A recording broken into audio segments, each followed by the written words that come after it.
Hello बच्चों, let's read the question. The question says identify the mismatched pair. हमें इनमें से एक मिसमैच्ड पेयर को चूज करना है। हमारे ऑप्शन है option 1 carboxylation carbon dioxide combines with RuBP, option 2 Kranz wreath, option 3 Calvin pathway common pathway to all plants, option 4 orientation of leaves external factor. इस क्वेश्चन में हमारा की कॉन्सेप्ट होगा carbon dioxide fixation and factors affecting photosynthesis. Key concept is CO2 fixation, which is carbon dioxide fixation, and factors affecting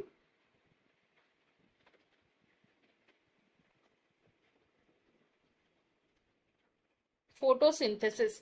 सबसे पहले अगर बात करें carbon dioxide fixation की, तो प्लांट्स में कार्बन डाइऑक्साइड फिक्सेशन हो सकती है तीन मोड से, which are C3 pathway, C4 pathway and CAM pathway, which is crassulacean acid metabolism pathway.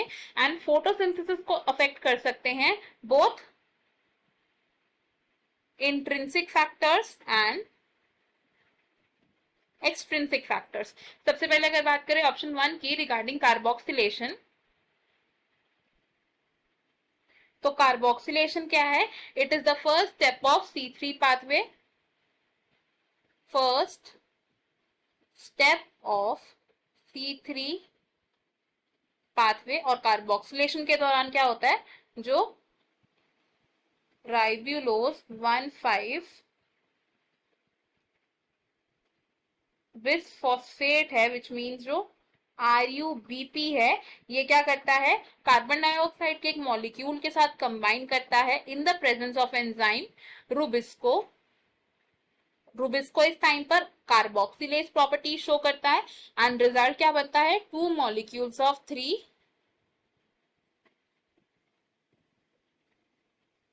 Phosphoglycerate, जिसे हम PGA भी कहते हैं। अब ये जो फॉस्फोग्लिसरेट है, ये 3 कार्बन कंपाउंड है एंड ये फर्स्ट 3 कार्बन कंपाउंड है during the fixation of carbon dioxide, इसलिए इस पाथवे को हम C3 पाथवे कह सकते हैं। सेकेंड अगर बात करें ऑप्शन नंबर 2 की, तो क्रैंस एनाटमी शो करते हैं C4 प्लांट्स। क्रैंस एनाटमी है एक स्पेशल लीफ एनाटमी, जिसमें बंडल शीथ सेल्स सराउंड करते हैं वैस्कुलर बंडल्स को। They surround vascular bundles and in turn bundle sheath cells को सराउंड करते हैं mesophyll cells forming a ring. तो bundle sheath cells are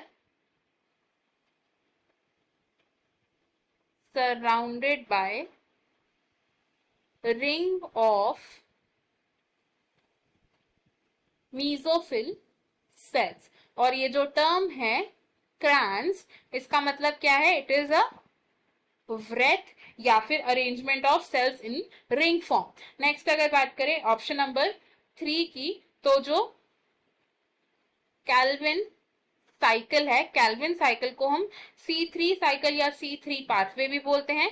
Calvin cycle सभी plants के लिए एक कॉमन पाथवे है for carbon dioxide fixation. It is common for all plants. C3 plants में तो डायरेक्टली कार्बन डाइऑक्साइड की फिक्सेशन होती है इसी पाथवे से, और जो C4 प्लांट्स हैं, C4 प्लांट्स में जब C4 एसिड का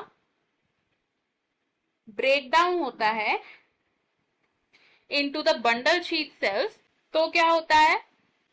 एक कार्बन डाइऑक्साइड मॉलिक्यूल का रिलीज होता है और इस रिलीज कार्बन डाइऑक्साइड मॉलिक्यूल की फर्दर फिक्सेशन की जाती है बाय C3 साइकिल। तो हमने क्या देखा कि C3 साइकिल जो है ये सभी प्लांट्स के लिए कॉमन है। नेक्स्ट अब अगर बात करें ऑप्शन नंबर 4 की, तो फोटोसिंथेसिस को इफेक्ट करते हैं इंटरनल यानी कि इंट्रिंसिक फैक्टर्स एंड एक्सटर्नल यानी कि एक्सट्रिंसिक फैक्टर्स। जो इंटरनल फैक्टर्स होते हैं इनको हम प्लांट फैक्टर्स के नाम से भी जानते हैं। एंड इंटरनल फैक्टर्स में क्या क्या इंक्लूड होता है? It includes size of leaves, orientation of leaves, number of leaves and chloroplast, age of leaves etcetera. और एक्सटर्नल फैक्टर्स में क्या क्या इंक्लूड होता है? It includes light, temperature etcetera. तो हमने यहाँ से क्या कंक्लूड किया कि जो ओरिएंटेशन ऑफ लीव्स है ये एक इंटरनल फैक्टर है। अब अगर हम अपने ऑप्शन देखें, इनमें से हमें एक मिसमैच्ड पेयर को चूज करना है। हमारा जो मिसमैच्ड पेयर है it is option number 4, because orientation of leaves एक इंटरनल फैक्टर है, ना कि एक्सटर्नल फैक्टर।